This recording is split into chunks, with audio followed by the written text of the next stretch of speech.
আমি যে মাসের মধ্যে 2% কামানির কথা কইছিলাম। তো 2% যদি কামানি যায় তাও পোষাবো। কেমন করি আমি কই।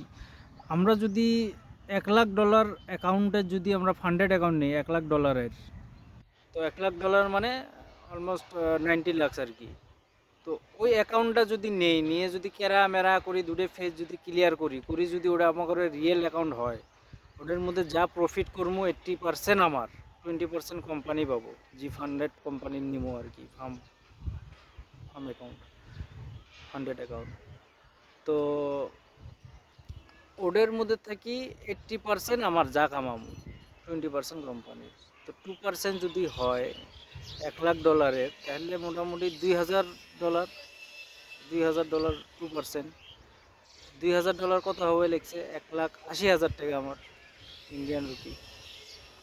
$1,80,000 কামানি কি খারাপ নাই? যে মোটামুটি 40-50 হাজার টাকা ইনভেস্ট করি মাসের মধ্যে 1 লাখ, মিনিমাম এটা 1,80,000 উপরে তো একদম 10 লাখ 15 লাখও কামানি যাব।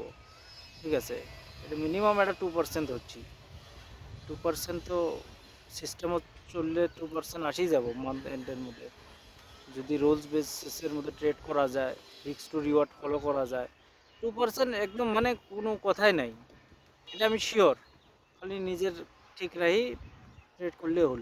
আমরা বড় অ্যাকাউন্টত করবো, $1,00,000 অ্যাকাউন্টত করবো, 2% মাসের মধ্যে কামাইলেও আমাকে ওই জন্য বহুত আর কি।